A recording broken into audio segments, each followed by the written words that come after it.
Sports lovers, Happy New Year and welcome back to another episode of Global Sports from a Caribbean perspective. The ultimate place for all things sports. The best games, the best teams, the best players, the best takes on global sports from a Caribbean perspective. I'm your host today, Shaba, and I'm here with Love, so go on. and we're here to continue turning our passion into purpose. And as always, we have a packed show for you today. We'll kick things off by taking it back to this day in sporting history. Then we'll break down all the key talking points from Europe's top 5 leagues. From there, we'll touch on any other major sporting stories making waves across the sporting world before wrapping things up by giving credit where it's due in our Man of the Match segment. So buckle up, let's get into it. And as mentioned, we're going to start by mentioning on this day in history, today is January the 8th, 2026. And in 1993, Michael Jordan's game-high 35 points led the Chicago Bulls over to a 120-95 win over the Milwaukee Bucks, giving him exactly 20,000 points in the 620th game of his NBA career. The second fastest to reach this milestone after Wilt Chamberlain, who did so in 499 games. Of course he did. Also on this day, special football player was born. This is David Silva, who was born on this day in 1986, which makes this day his 40th birthday. So happy birthday to Mr. David Silva, Man City and Spain legend. So history never gets old, but right now the present is just as interesting. Let's switch gears and head over to Europe's top 5 leagues, and we'll begin with the Premier League, which has been very busy over the holiday season. So we're going to continue discussing the game week 19 fixtures. We had already discussed the games that were played on New Year's Eve, and we're going to just discuss the 4 games quickly that took place on New Year's Day. All right, so on New Year's Day, Palace and Fulham played to a... Actually, there were 4 draws on that day. Palace and Fulham played to a 1-1 draw. Liverpool and Leeds played to a 0-0 draw. Brentford and Tottenham played to a 0-0 draw as well. And Sunderland and City also played to a 0-0 draw. So we'll quickly just touch on the City game, as City missed the chance to move back to within 2 points of Premier League leaders Arsenal following a goalless draw with Sunderland. Pep's side were left frustrated at the Stadium of Light, where they controlled large periods of the contest but were unable to break down these stubborn hosts. Sunderland are just the second promoted team to remain unbeaten in their first 10 home games of a Premier League campaign after Ipswich Town in 92-93. The Black Cats are also only the second team to keep Haaland at bay in the top flight, with City's number 9 now failing to score against them for the second time this season. So just quickly on that before we move on to more recent games. Anything to note from the side? Another solid performance from Sunderland. Yes, as usual at home, Sunderland, stubborn, gritty, not allowing City or Haaland to really express themselves, and it really showed in the scoreline.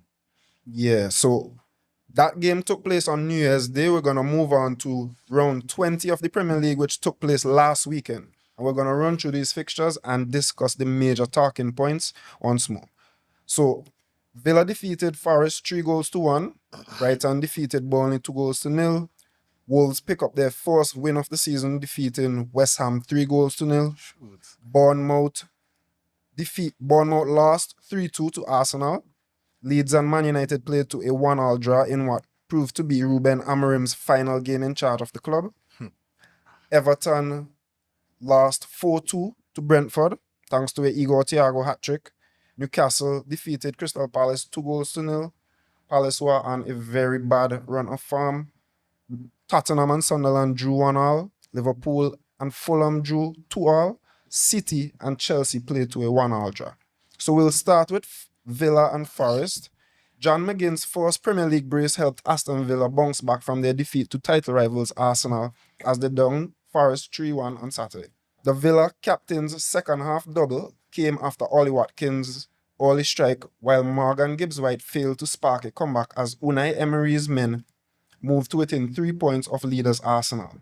The Villains have now won each of their last 8 Premier League home games, their outright second longest streak in the competition history, only behind a 15-game streak between March and December 2023, also under Emery. So another impressive performance for Villa.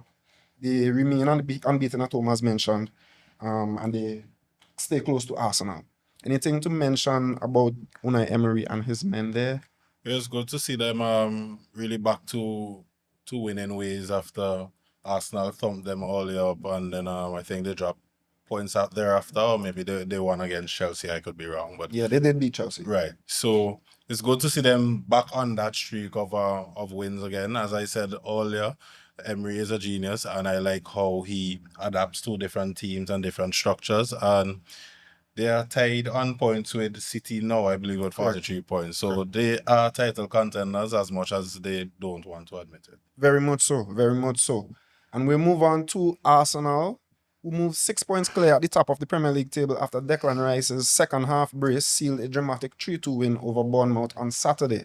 Rice was absent from Arsenal's thumping midweek win over Villa, but he returned to action with a bang as the Gunners held out during a nervy finish.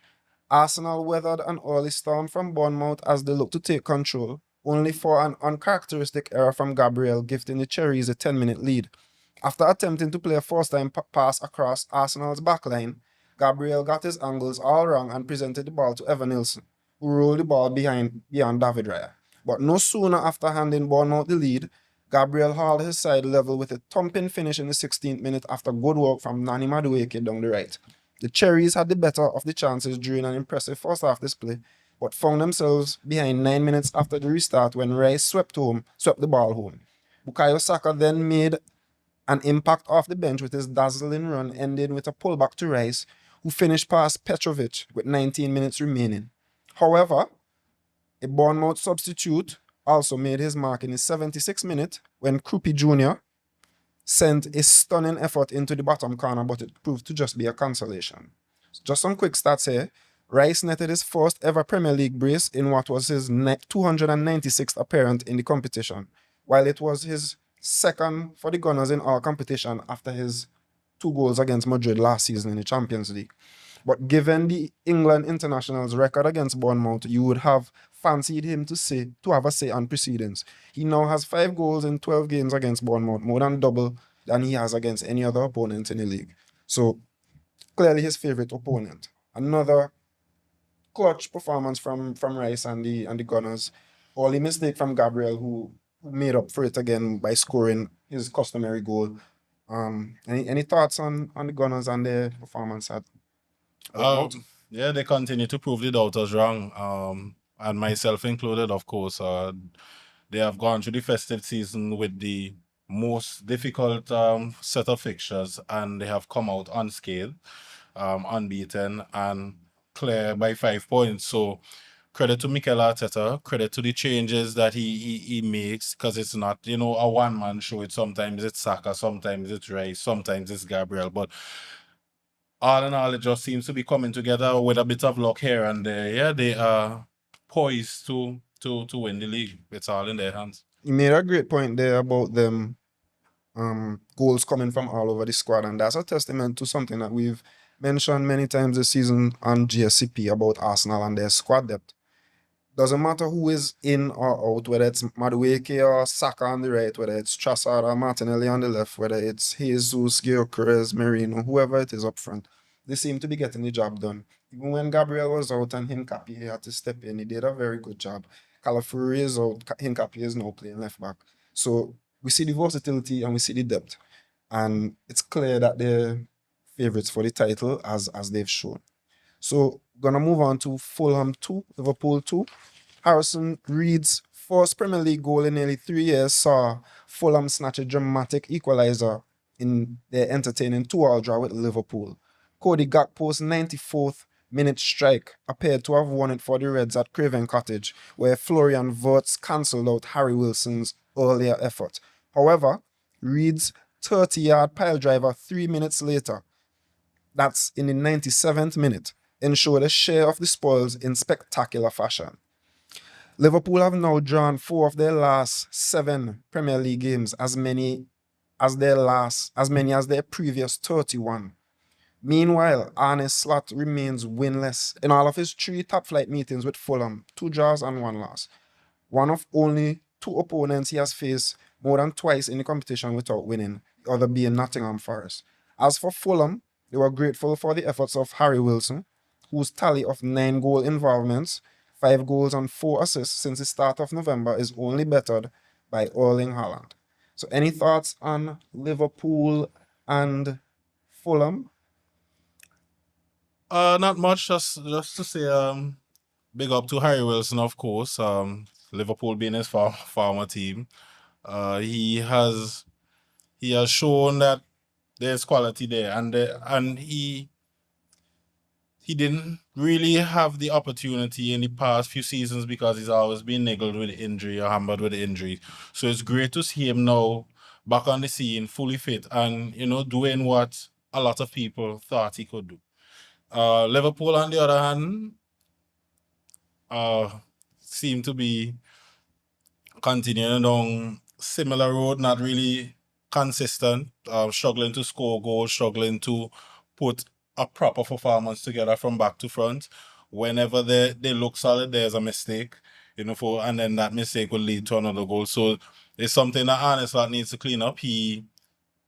I see him complaining about teams playing a long ball game and a low block game against him, and he wants to come out and play football, but he has to understand team structure, their manager structure their teams to either stay afloat. They have their achievements, they have their stuff that they want to do by the end of the season, finish here, there, anywhere. So honestly, I gotta keep it in mind that everybody not playing for Liverpool, he has to now make tweaks where he could combat that. And yeah, it's just so funny to hear that manager complaining about how other teams play. You just need to adjust, bro.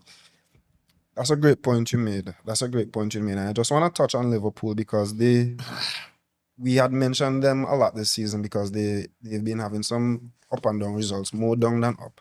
But they're currently on a 8-game unbeaten streak, and they're currently up to 4th in the Premier League table, which is very surprising. So I don't think they're still in the race for the title exactly, but definitely in the running for a top 4 spot. And I think that's what they were looking to consolidate by the end of the season. They're currently without Ekitike, who's injured, without Salah, who's at AFCON, without their most expensive signing, Isak, who hasn't been fit really for the season. So the fact that they're getting by without those players says a lot about them as well. And just on Fulham, they're currently in 9th in the Premier League, and I just want to give a shout out to Marco Silva because every season it feels as though Fulham has the same team, Correct. minus maybe 1 or 2 players, and he keeps keeping them up. Yeah. They're never down in the relegation fight. They always give big teams a challenge, and they play good football. So shout out to Marco Silva, shout out to Fulham, and shout out to Harry Wilson as well. So we're going to move on to Chelsea and Man City, who played out a 1-1 draw. Enzo Fernandez was the hero for a managerless Chelsea, who put Enzo Maresca's departure behind them to draw with Man City 1-1 on Sunday. The Sunday's clash at the Etihad came just 3 days after Chelsea parted company with Maresca in a shock move. While Liam Rosnier is reportedly a frontrunner to take over, now confirmed, Callum McFarlane was tasked with overseeing the trip to City, who were aiming to close the gap on leaders Arsenal. Instead, City are now 6 points back from the Gunners after Fernandes bundled home in the 94th minute. Pep Guardiola's team had taken the lead in the 42nd minute via Tijani Reinders, who thundered a brilliant left foot finish into the top corner. They were though punished when a second string defense racked by an injury to Josko Gvardiol failed to clear Malo Gusto's cross with Fernandes on hand to finish at the second attempt. Just some quick stats. Fernandes has now netted 6 goals in the league this term, equaling his total from last season. And while Cole Palmer struggled to get into the game against his former club, the Argentine shone in midfield. 3 shots, Fernandes only trailed Haaland with 5 in that metric, while he led Chelsea for touches in the opposition box and chances created. Haaland has now gone 3 games without a goal, and this has directly led to City dropping 4 points in their last 2 games and only scoring 3 goals in that span. That plus their defensive issues would certainly be putting smiles on Arsenal's faces. City are 6 points behind Arsenal who faced Brighton in the midweek in a must-win game. Any thoughts on Chelsea and the managerless team and City who dropped points again? Well, it was good to see Chelsea stay in the game. Um, I that was one game I actually sat and paid attention to, and while while you wanted to see City, win the game in order to, well, me personally, win the game and stick as close to Arsenal as possible and keep that pressure there, you couldn't help think that Chelsea had the game to take for a very, very long time, especially every time the ball fell to Pedro Neto. It seemed like there was a big chance coming, and then suddenly it quickly just fell to pieces. So I think that there are areas that they need to tweak. While Neto brings pace and some tenacity to the game, he seems that he lacks that final ball and decisiveness. And I think Chelsea could have easily won that game. City, on the other hand, could have done everything to keep it 0-0. O'Reilly could have stepped closer to Malo Gusto and stopped that cross, and then Donnarumma. It was a tough save to make, but still, he was a world-class keeper. He needs to get that further away from goal. So I believe that it could have been anybody's game. Chelsea had more of the opportunities, but City still carried the game far enough with a clean sheet to, shut out Chelsea completely. They can't continue like this and expect to challenge Arsenal. If they continue this way, Arsenal will be longer. And these are the games that come back to bite you at the end of the season. We know that these Big Six clashes are usually edgy and tenacious and tactical, right? And they're not much openings. So when you take the lead, you would want to see the game out to the end so that you can secure the 3 points, because what happened where Enzo scored the equalizer is something that could always happen. 1-0 is not a safe lead, especially in a Big Six game. Correct. So the fact that City have now drawn again, and we'll come to them again later, where they drew again, they're certainly not putting up a solid battle with Arsenal at the moment. And Arsenal will definitely they have margin for error basically at the moment. So it would be up to City to continue to win and for them to hope for Arsenal to drop points. Just on Chelsea, we're going to move over to the sacking of Enzo Maresca, right? Enzo Maresca stepped down from being Chelsea manager following tensions with the club owners. The club confirmed the appointment of Liam Rosnier as their new head coach on a 6.5-year contract. Rosnier confirmed earlier on Tuesday that he reached a verbal agreement to leave Strasbourg for Stamford Bridge, saying he could not turn down the chance to lead the club World Cup champions. Having been sacked by Hull City after failing to lead them to the championship playoffs in 2023-24 season, Rosnier has enjoyed a hugely successful season and a half in France. He led Strasbourg to a seventh place finish and a Conference League qualification in this season, and they are on course to clinch European football again this season. Strasbourg topped the Europa Conference League standings with 16 points from 6 matches, which included an eye-catching win over Crystal Palace to further boost Rosnier's reputation. Rosnier will not be in the dugout for Wednesday's Premier League clash with Fulham, with his first game coming against Charlton Athletic in the FA Cup on Saturday. So, not much that I can say about Rosnier because I'm not too familiar with his game, his style of management. But I know Strasbourg is like a child club to Chelsea. Yeah. So, definitely those higher management at Chelsea would have had an eye on him for some time now, and it's obvious that he has some quality that they think can lead them forward. So I'm not certain if you have any insight on Rosnier, but absolutely none. I just wishing him the best, and hopefully he could hit the ground running, because Chelsea is not an easy job. No team really in the Premier League is an easy job, but he's in a hot seat here, and a 6-year contract is crazy. I think that shows that they have some sort of confidence, but we know contracts don't really mean a thing in this world of football, especially for Chelsea. So yeah, I'm just wishing Rossi the best, and Hopefully, he could hit the ground running. Yeah, so we'll move on to another managerial departure in the Premier League. Manchester United have confirmed the departure of Ruben Amorim in the aftermath of his heated comments, one would say, after their 1-1 draw with Leeds on Sunday. Just days after Chelsea parted ways with Enzo Maresca in the wake of his decision to air his frustrations publicly, Amorim risked incurring the wrath of the United hierarchy with his stunning outburst of his own, rejecting his job title of head coach in favor of the term manager. Amorim challenged those above him to do their jobs, taking aim specifically at the scouting department and sporting director, Jason Wilcox. Emergency talks between those above him were quickly held, and the decision has been made to part with Amorim. With Manchester United, and I quote, with Manchester United sitting sixth in the Premier League, the club's leadership has reluctantly made the decision that it is the right time to make a change. A brief statement read, quote again, this will give the team the best opportunity of the highest possible Premier League finish. The club want to thank Ruben for his contribution to the club and wishes him well for the future. Former United midfielder and current under 18 head coach Darren Fletcher will serve as interim boss for Wednesday's game against Burnley.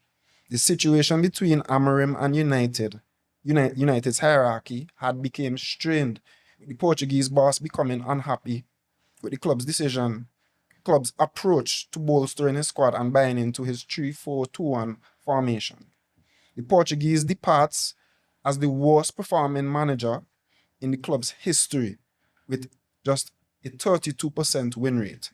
That is now David Moyes, Louis van Gaal, Jose Mourinho, Ole Gunnar Solskjaer, Ralf Rangnick, Eric Ten Hag, and now Ruben Amorim have all come in since Sir Alex's retirement, and none have seemed to found a solution to the ongoing problems at the club, which are both on and off the field. Their next appointment would be very interesting. What's your opinion on all of this? I mean, it seemed like it was about time. I said it earlier. Amorim was too rigid. It seemed like to the latter part of his tenure, he was a little bit more flexible, but at the same time, it just felt like he was stuck in his way and too stubborn for way too long. Him calling out the scouting department says a bit.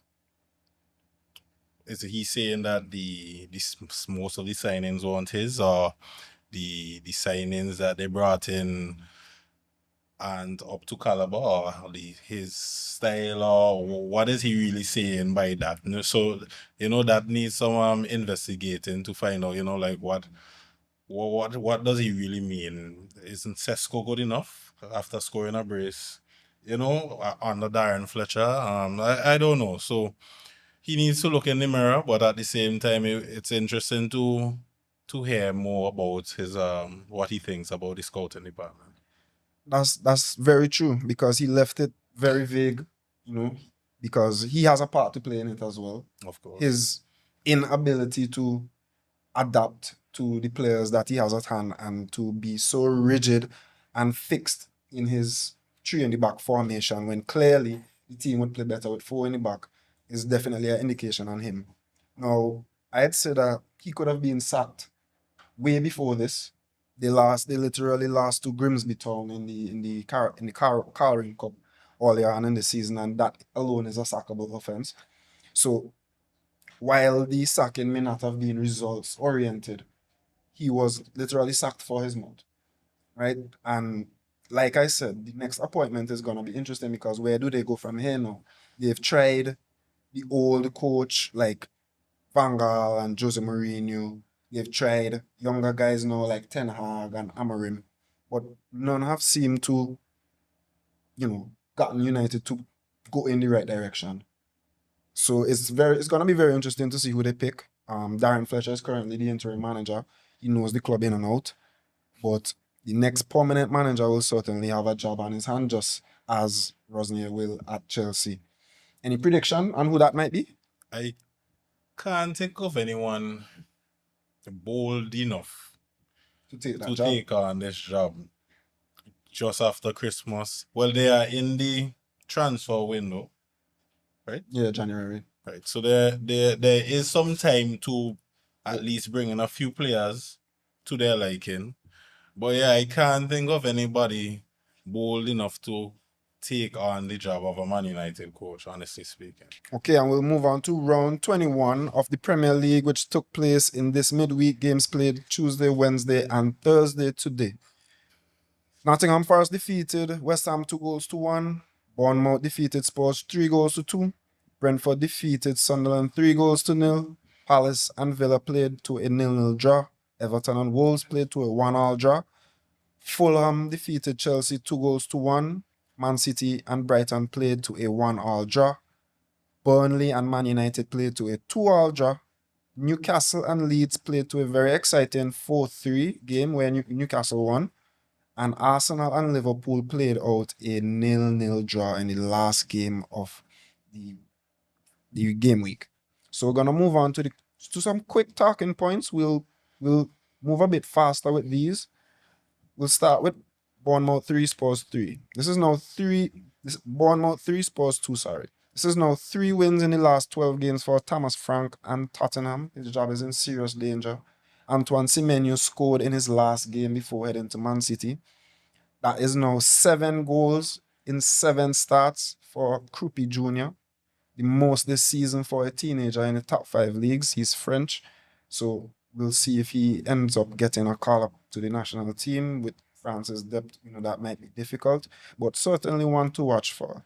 Anything on that game, man? Krupi, Semenyo, Spurs? Funny enough, Krupi Jr. Krupi Jr. Krupi, his name's was on the top of the leaderboards even before he joined Bournemouth.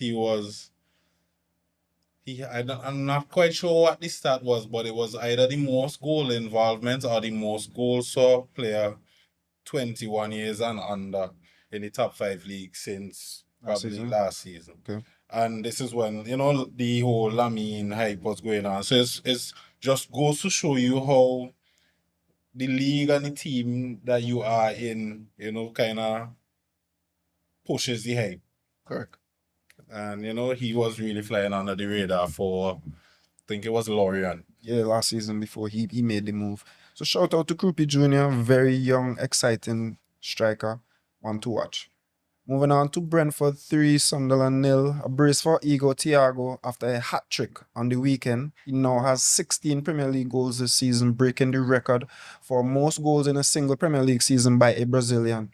Surely he will make the national team for the World Cup at this stage. Brentford are currently 5th. Anything on Brentford, Keith Andrews, the great job that he's doing.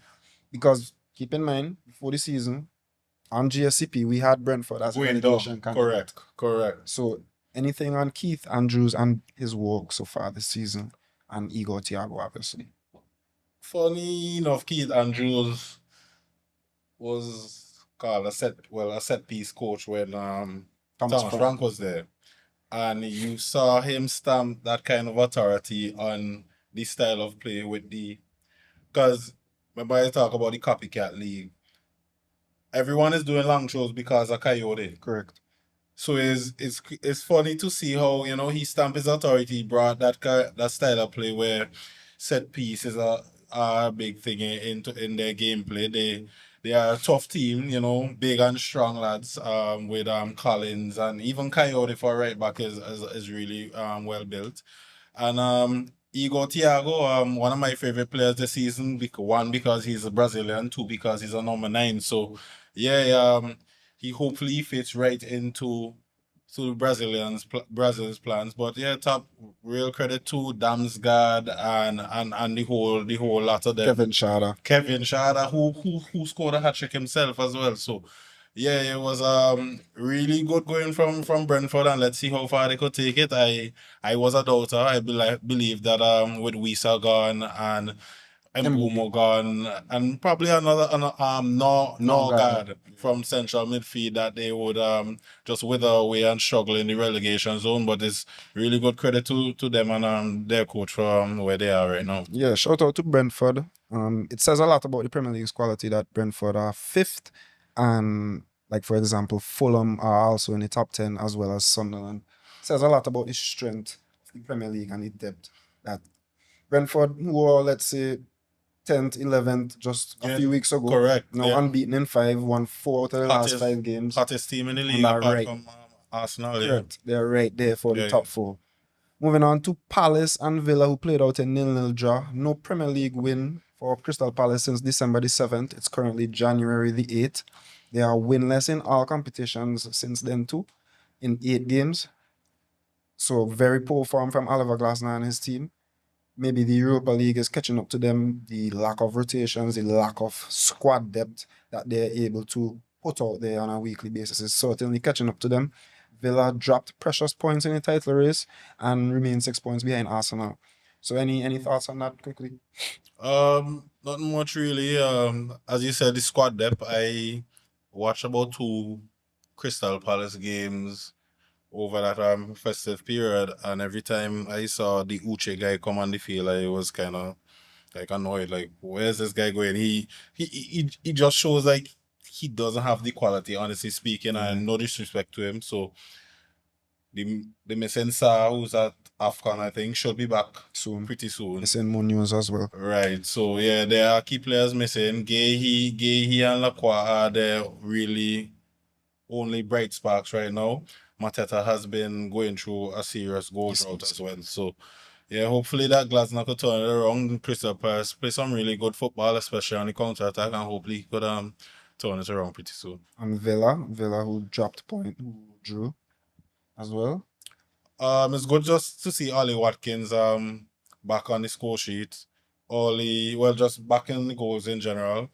But it seems at this moment, Villa struggle to get goals from anywhere else. Aside from Rodgers. Aside from Rodgers, and we would get the odd goal from McGinn, who I feel is their best player for the season, along with Wendia, who has been in and out of the side. But yeah, it just seems like they tend to struggle sometimes with goal scoring and just finishing in general. Because let's be real, Ollie Watkins is seen as one of the league's best goal scorers, but he is not as clinical. Very useful. Yeah, so I think that is one of the major problems. Moving on to Fulham 2, Chelsea 1. This is now, we just mentioned and bigged up Fulham, but this is now 5 games winless for Chelsea. They now dropped to 8 in the Premier League table, 3 points behind Liverpool. It's now 4 points behind Liverpool after they drew. Fulham are also tied with Chelsea on points. So we just bigged up Fulham and we just spoke about Chelsea and their sacking of their coach and hiring of the new manager. Their first game without a manager, they managed to go and lose at Craven Cottage. Another goal from Harry Wilson again. Just more credit, just more of what has been said already about Fulham. Kudos to Marco Silva and his team for having Fulham this high in the table and where they could be tied with Chelsea, who spend infinite amounts of money more than them. So we'll move on to City 1, Brighton 1. This is the 3rd straight draw for Pep's team, which would dent their title hopes even further.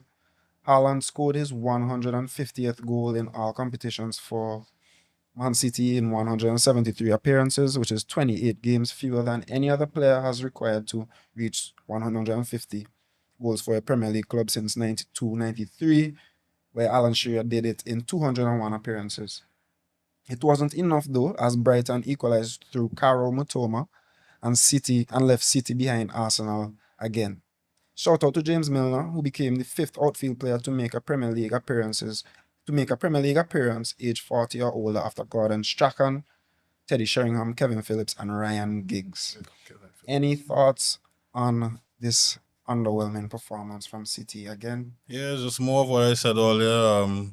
When Haaland doesn't score, it seems like we can't get the rest of the gang to come along. There have been runs from Chucky, runs from Tijani Reinders in terms of goal involvement, but all in all, it seems like the City that we know and love in terms of the way they play and how they break down teams and open them up and score goals has really gone. They are just a shell of themselves in that regard. The goal that Kyron Mitoma scored is one that you either make some noise with the defenders to get a little closer. Apart from that, it was a really brilliant goal. cutting in and R1 as we would say. So Correct. so it's a beautiful goal. Donnarumma probably could do better with his length and everything. And again, as I say, one of the best goalkeepers in the world. But yeah, unless you can't score, it seems like they can't keep the goals out at the moment. And this is something that we mentioned earlier in the season. Just wondering how sustainable is Haaland's goal scoring, because we know he's a robot, we know he's hungry to score in every game, but even Messi and Cristiano in their peak did not score in all 38 league games, for example. So it's very difficult for that to be maintained throughout the season. And if you don't get contributions elsewhere, these are the kind of things that are going to happen. You're going to just 3 straight Premier League games. Foden was hot the other day as well, but he seems to have tailed it off.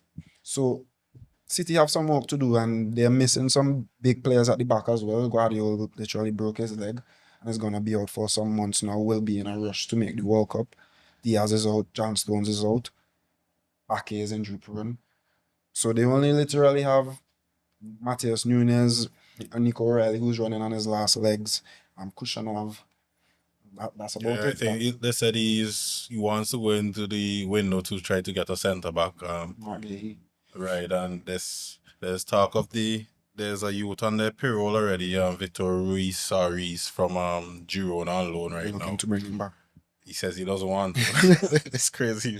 So yeah, all up to them. There's another point I wanted to add with City is that you would think that Phil Foden especially would have that final product or just the vision to see. But there was an instant where I don't know if it's just a relationship he has with Haaland or he doesn't have a relationship with Chalky, but Chalky was wide open on the right hand side. Haaland was running through the channel and he tried to play a through ball, but Chalky was wide open.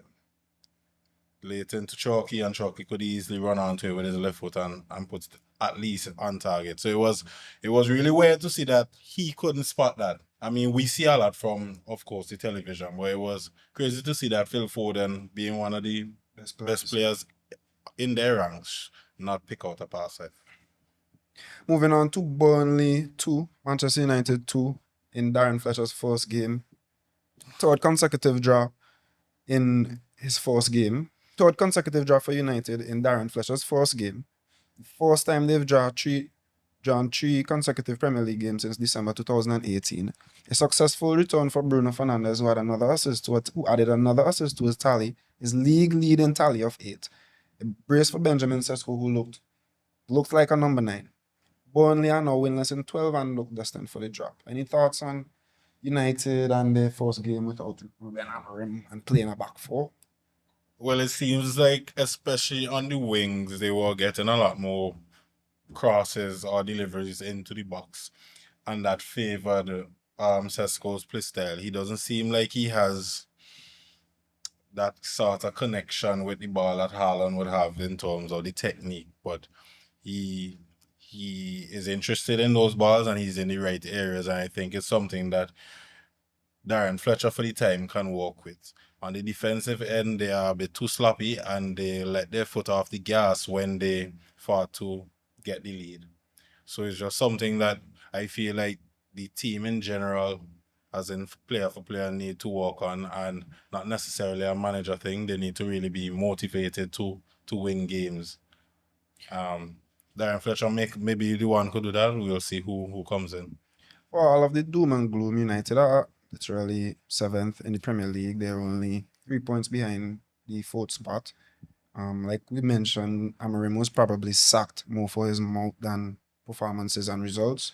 So I think it only takes a few good results for United to get themselves right back up into that mix for the top 4 and the Champions League spot, with a new manager in charge and them switching back to a back 4 with getting Bruno Fernandes high up the field. I think that will help. So time will tell. Moving on to the last fixture of the week, which is Arsenal 0, Liverpool 0. This was the first goalless draw in this fixture since 2015. Liverpool will be happy with the point though, as they were already without Isak, already without Mo Salah, and top scorer Ekitike, as I mentioned. Right? Arsenal barely created chances as shown by their XG of only 0.57, They literally produced a XG of 0.00 in the second half and only 9 shots in total. So Arsenal will be left frustrated, but Liverpool will definitely be happy with the point, no? Yeah, Liverpool would be happy with the point. I feel even Arsenal would be happy with the point. Arsenal would be happy with any point that they get, especially over the festive season, especially against Liverpool. Seeing that City already dropped points, Aston Villa have dropping points. Any point that Arsenal get is a point gain. Any point Towards the that title. yes, correct, and any point that City and Aston Villa drop is a point lost towards the target. So I feel they are in a good position, as I said, festive season, and well done to them, honestly. Okay, so this wraps up our Premier League wrap up and news wrap up as well. I'm just going to read out the table for you quickly. Arsenal remain top on 49 points. City in second on 43 points, tied with Villa on 43 points in third. Liverpool in fourth on 35 points. Brentford, as we mentioned, in fifth on 33 points. And shout out to Newcastle in sixth on 32 points. We're going to move over to La Liga, where we had round 18 action over the weekend. We had Espanyol losing 2-0 against Barca in the Catalan derby. Goals from Ani Olmo and Robert Lewandowski. Barca scored twice in the last 5 minutes to seal a hard-earned 2-0 victory over their local rivals. Hansi Flick's team appeared set for a stalemate at the RCDE Stadium, but late goals from Olmo and Lewandowski snatched all 3 points. The host generated the first decent opportunity midway through the first half with Edu Exposito calling Gonzalo Garcia into action, while Lamine and Ferran Torres were narrowly off target at the other end. Gonzalo Garcia came to Barca's rescue again to deny Roberto Fernandez's header just before halftime, while opposite number Marko Dimitrovic did brilliantly to thwart Jules Koundé and Eric Garcia after the break. Fifth place Espanyol was seeking their sixth straight win, and it took Jules Koundé's goal line clearance and another wonderful reflex save from Gonzalo Garcia, which is becoming a theme here, to prevent them from taking the lead. However, Barca made the breakthrough 4 minutes from time. Foreman Lopez drove through the heart of the host defense before feeding Olmo, who beat Dimitrovic with a wonderful call effort into the top corner. The visitors wrapped up the victory in the 90th minute with Lopez involved again, pulling the ball back for Lewandowski to bundle it into the net from inside the 6-yard box. Barca's 9th straight La Liga victory has matched their longest streak ever under Hansi Flick, also 9, which took place between January and March 2025. The Blaugrana are now unbeaten in 17 La Liga away meetings with Espanyol, equaling their best run against a single opponent in the competition, also 17 against Villarreal. Barca have scored in each of their last 39 La Liga games for a total of 105 goals, the best current streak of any team in Europe's top 5 leagues. That is frightening. That was despite them attempting just 3 shots in the first half, their lowest tally in any La Liga match this season. Any thoughts on our Catalan rivals? Flick and Barcelona are cleaning their act up. That's 3 clean sheets in the last 3 La Liga games, if memory serves me correct. I remember early in the season we couldn't wait to see a Barcelona game. Just grab some popcorn because it's gonna be end to end. But now it seems like they have buttoned it up a bit. 9 wins in a row is nothing to laugh at. That's 27 points. We have dropped a lot of points in the last 9 or so games. So they are preparing for the bids this end of the season and they are looking pretty good. It's frightening if you're a Madrid fan. Not much more to add. I keep mentioning on GSCP over and over how easily Barca make these La Liga games seem. This one wasn't easy. The scoreline would say 2-0 and may seem comfortable, but as I mentioned, they were bailed out a lot by Gonzalo Garcia. This is someone who I would like to highlight right now because former Espanyol player. He came in with a lot of fanfare.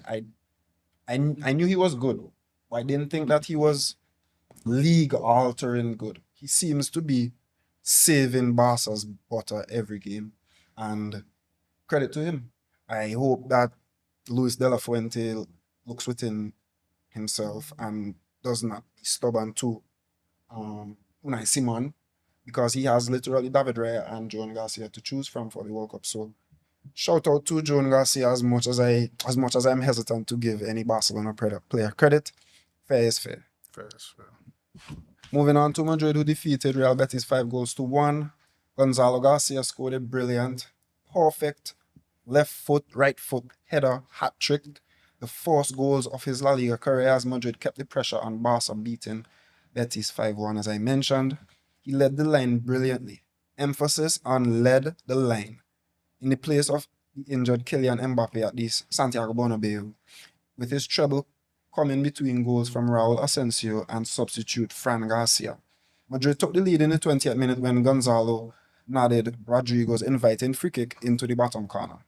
5 minutes after the restart, Gonzalo grabbed his and Madrid's second of the match with an excellent volley pass Valles after chesting down Federico Valverde's pass. Asensio then seemingly put the result beyond doubt after nodding in Rodrigo's corner 6 minutes later, but Betis hit back through Cucho Hernandez, who rounded Thibaut Courtois. However, Garcia crowned a fine individual display by claiming his hat trick 8 minutes from time, with the Spaniard brilliantly flicking Arda Güler's cross into the back of the net. The win was sealed in the 93rd minute as Fran Garcia finished first time from another Valverde cross. Madrid moved back to within 4 points of leaders Barca. But Rodrigo also impressed with 2 assists. He has now been involved in 4 goals in his last 5 games in all competitions. That's 2 goals and 2 assists, as many as he had managed in the previous 36 outings for Los Blancos. Another interesting stat, something that I'm going to emphasize on a bit after.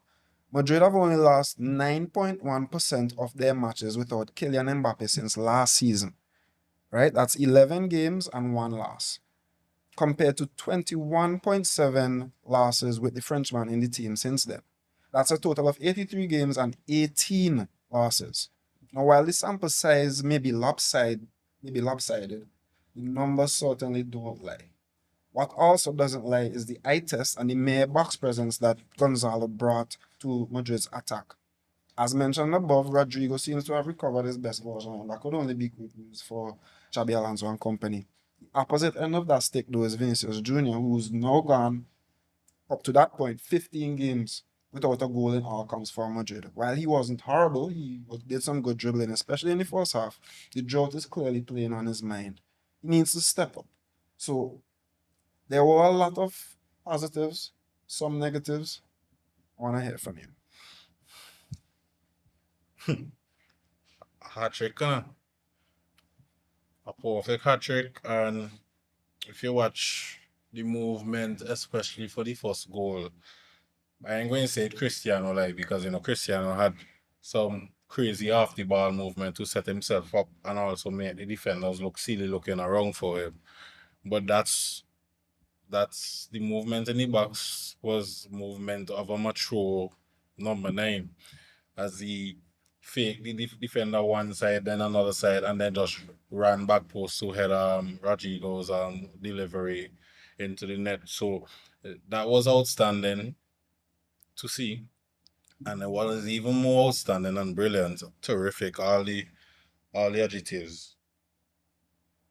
I sure you could pull up a video, bro. Higuain doing that same finish, bro, chest and finish for Madrid, bro. It was unbelievable, because I was a doubter, especially when you heard the shout of, oh, the next Raul, the next this, the next that. I was a doubter. So to see him just pull off these moments of brilliance three times in one game and be successful to come away with a goal, it was incredible. And kudos to Gonzalo. What I want to say is this is what we need when Mbappe is out, or even if Mbappe is there, this is what we need. Someone who could put their hand up and say, okay, I will do the work. If this is what you require of me, I will do that. And it was, refreshing to see Rodrigo, really back into it.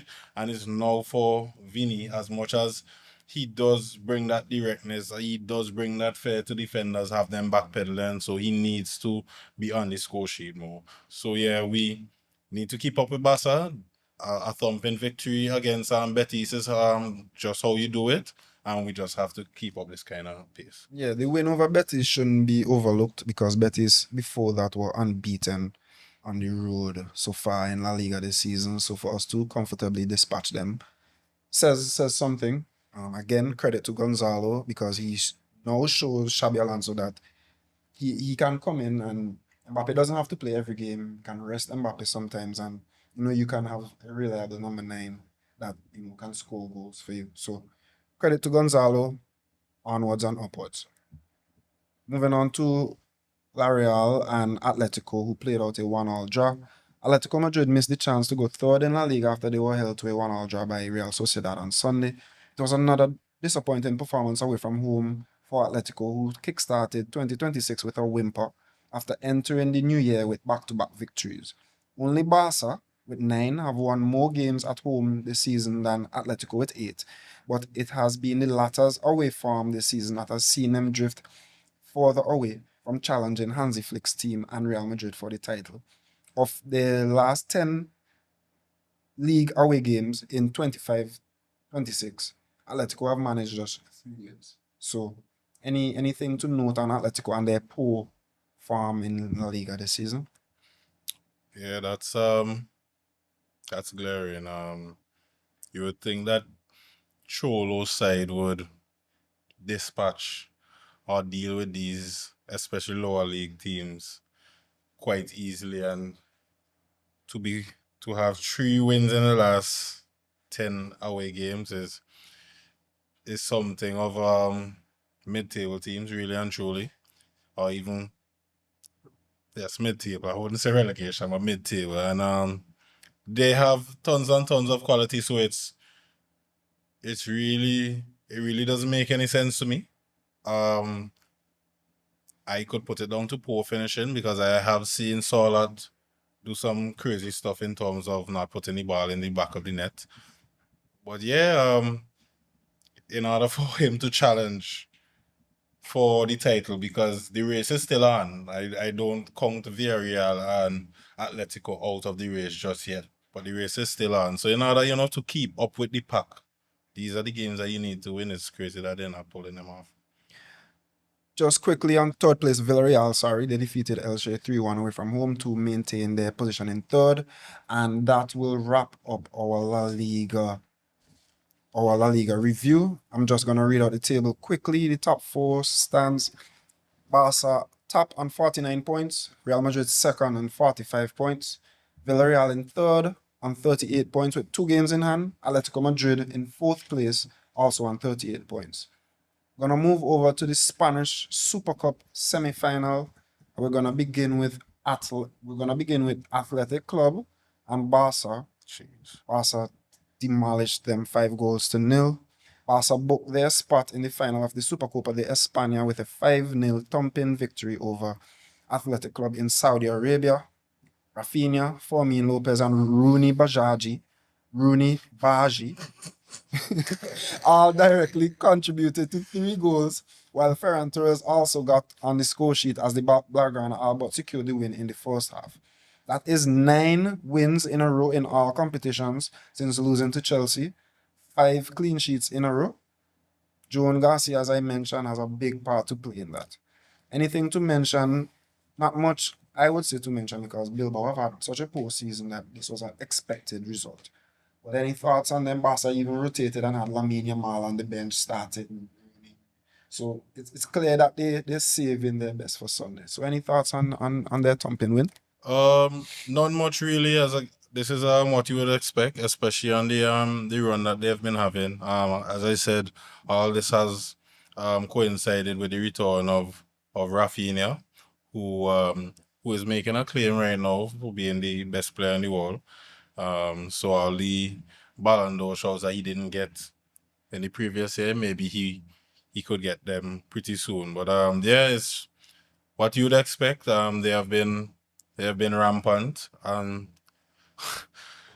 Madrid better look out for them on Sunday. For sure. Speaking of Madrid, Xabi Alonso's side edged past their city rivals to seal a spot in Sunday's final, where they will face aforementioned Barca in an eagerly anticipated clash. It's their 5th win on the bounce. It took just 75 seconds for Fede Valverde to fire a thunderous strike past Jan Oblak from 25 yards out, giving Los Blancos a very early lead, followed by a crazy celebration. After the opener, the match settled into a spell of back and forth control with Atleti having the better of the chances and possession until halftime. 10 minutes into the second half, Valverde added an assist to his name as he slipped a perfectly weighted pass through the Atletico Madrid defense, and the informed Rodrigo took just 2 touches to maneuver past his marker and slip it past Jan Oblak for 2-0. Atletico Madrid refused to give in and were rewarded with a goal from Sola to finish after a brilliant cross from Giuliano Simeone. His father was the coach. That is his 7th assist of the season. From then on, Atleti piled on the pressure, but thanks to some poor finishing and great goalkeeping from Thibaut Courtois, they were unable to equalize. Madrid ended the game with Fede Valverde right back, Aurelien Tchouameni and Alvaro Carrera centre back, and Fran and Forlan Mendy as their back four, after both Rudiger and Raul Asensio went off with knocks. Their status ahead of Sunday's game remains unclear, but Madrid will certainly need all the help they can get against aforementioned flying Barca. For me, it was another poor performance, another lackluster midfield performance and combination between Tchouameni, Camavinga, and Jude Bellingham. They were unable to create. I have it written down here. What I have written down here is that they were unable to create football, basically. Watching them sometimes can be an eyesore. When we've been so spoiled by Modric and Isco and Guti and whoever else has passed through Madrid's midfield in the last 20-25 years, and now we're being dealt with this. It's very hard to watch, right? So if we repeat a performance like this on Sunday, we're gonna get thumped like Athletic Club and thumped like we did in the final last year. So, any thoughts on today's performance? Yeah, it's just a continuation of the theme where we were very poor at defending crosses or any sort of set piece, and struggle to really create anything other than brilliance from the Fede goal and the 2 touches from Rodrigo. Of course, it's Atletico is a tougher test, but yeah, you would like to see your team to the game by the scruff of the neck and really, try to impact the game in more ways than one, and we struggle to do that. Big time, big time. Madrid were literally outshot and outpossessed by Atletico. As soon as we scored the first goal, we retreated into a deep block. These are some of the same complaints that we had last season under under Carlo Ancelotti, and nothing really has seemed to change. So it seems more of a mentality thing than anything else with these players, and it will take some shifting for them to hopefully they can get up and be as motivated as possible for Sunday's final. So that wraps up the Spanish Super Cup semi-final. We'll look forward to a great final on Sunday. Just gonna move over quickly to a Serie A roundup as well as League on roundup, and then we'll move on to some AFCON update as well before we wrap up. So quickly in Syria, Inter remain first in Syria currently on 42 points. In their last 2 fixtures in midweek and on the weekend just past, they defeated Bologna 3-1 and Parma 2-0. They have a 3-point lead over AC Milan, who defeated Cagliari 1-0 on the weekend but drew 1-1 today against Genoa. Napoli, the reigning champions, are in third position. They defeated Lazio 2-0 on the weekend but drew 2-2 against Hellas Verona in midweek. Juve, the old lady, are back up in fourth on 36 points. They drew 1-1 against Lecce on the weekend, but won 3-0 against Sassuolo in the midweek. Roma are in fifth on 36 points as well. So just continuing the theme of Syria and its parity and how any team can beat any team and how competitive it is. We saw about this time last week, Milan being first and Inter being second and Napoli being there as well. And now it's Inter in first, Milan second, Napoli third.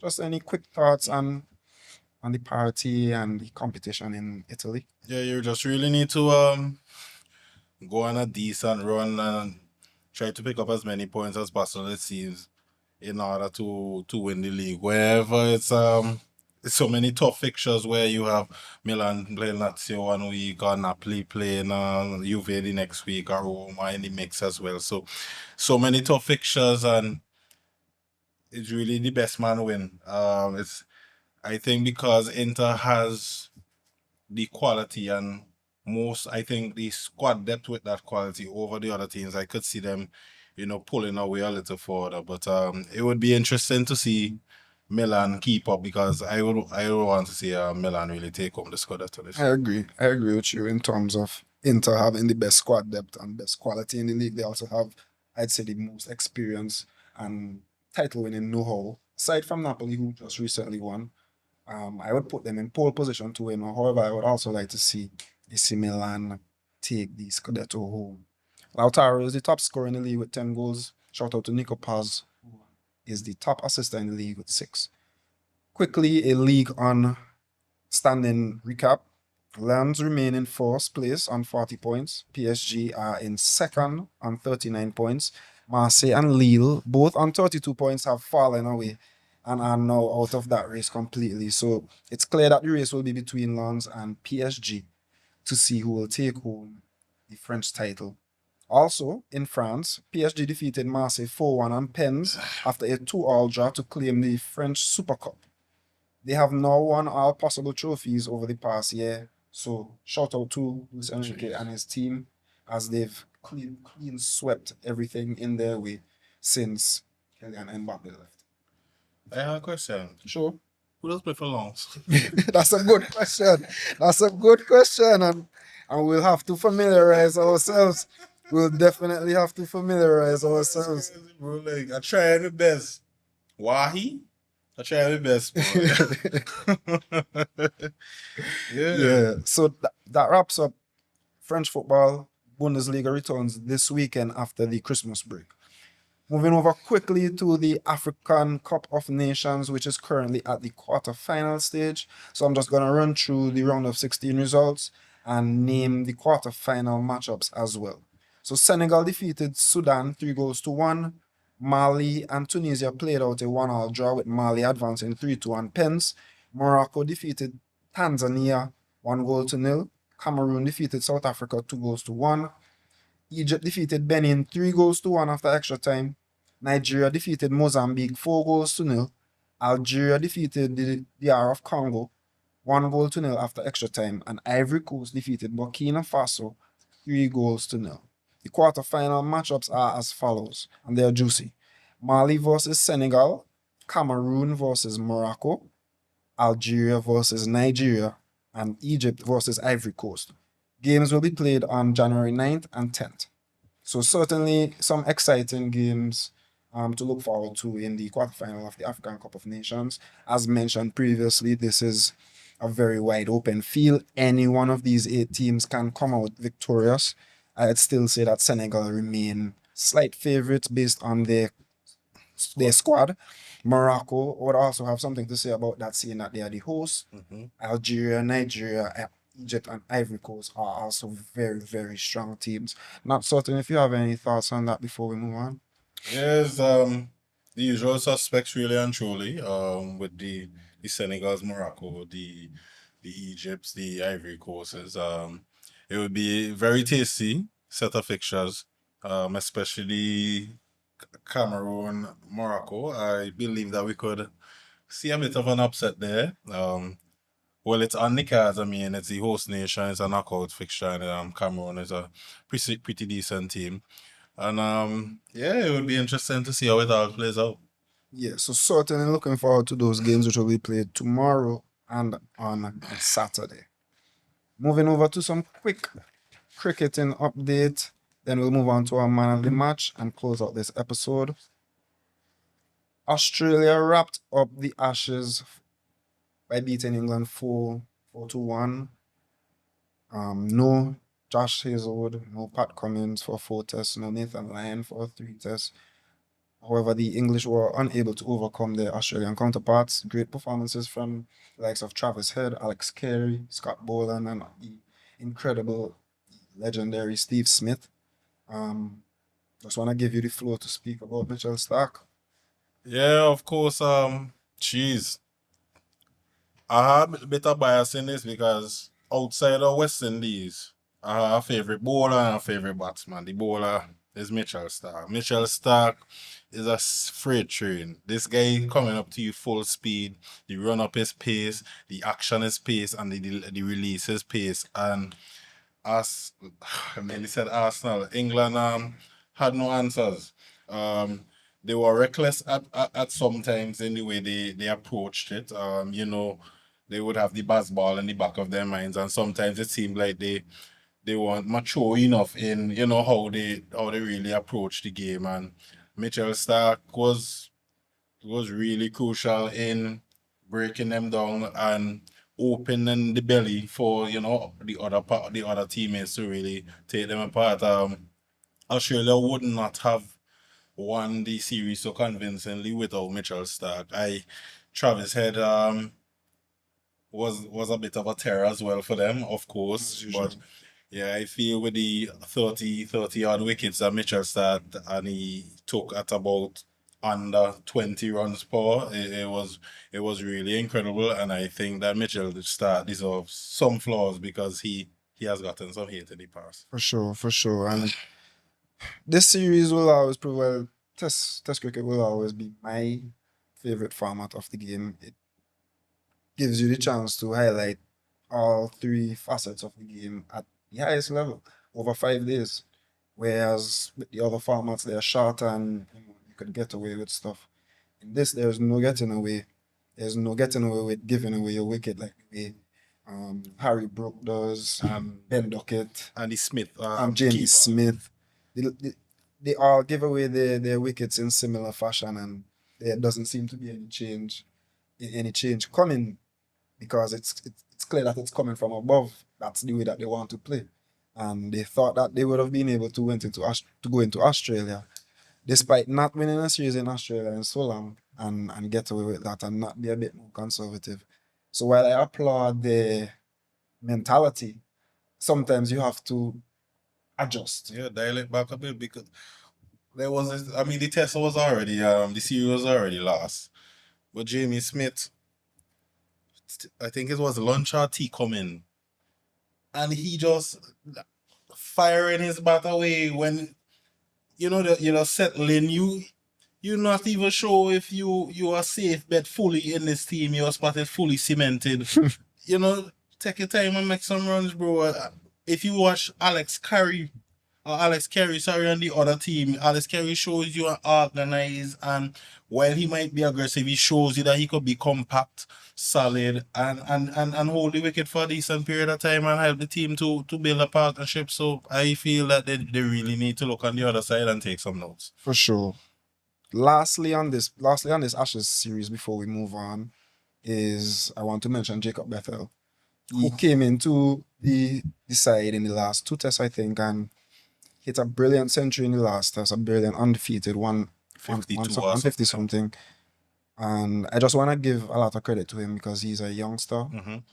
Came in and played with a lot of flair, and he definitely has a future as England's number 3. Definitely no shine for Ollie Pope anymore.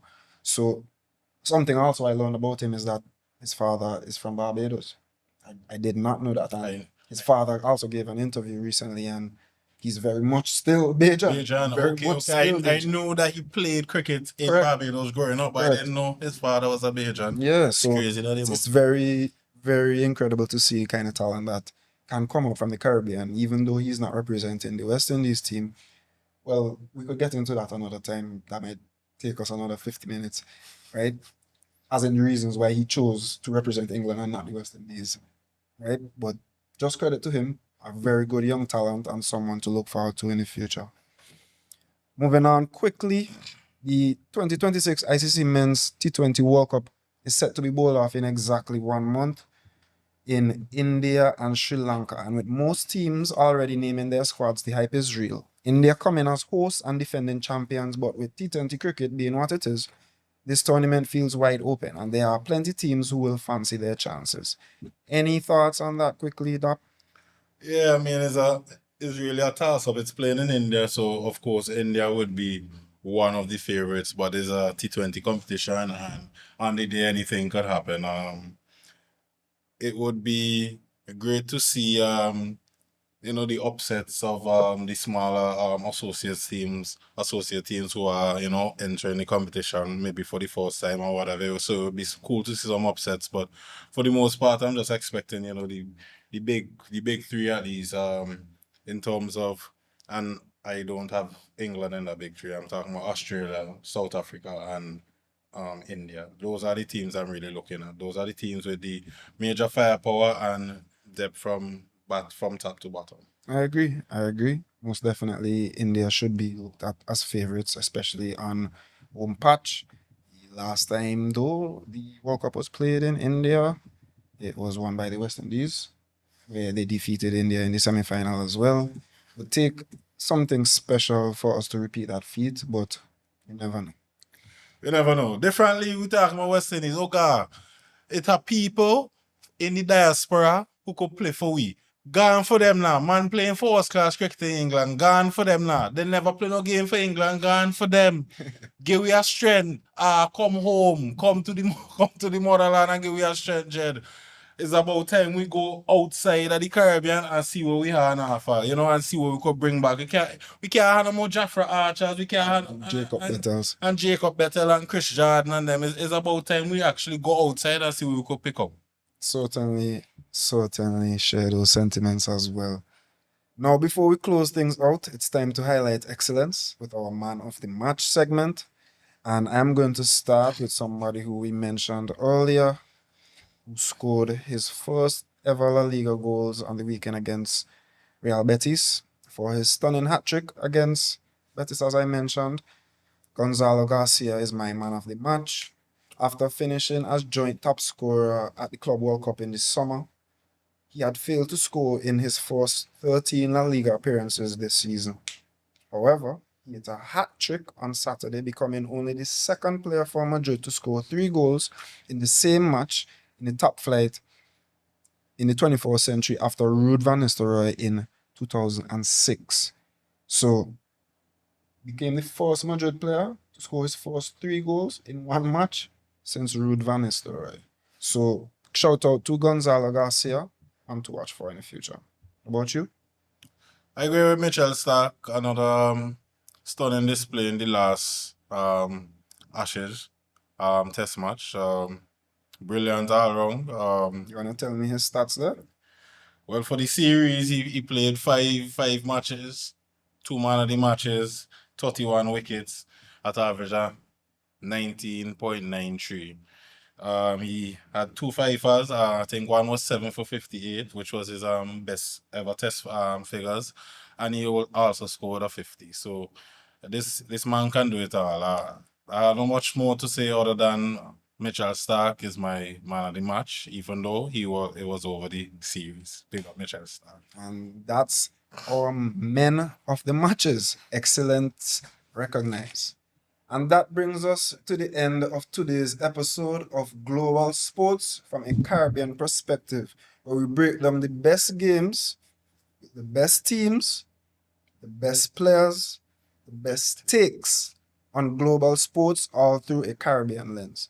I'm your host, Shaba, and this is Dubs. And we keep turning our passion into purpose. One global. One global. Until next time, stay tuned in.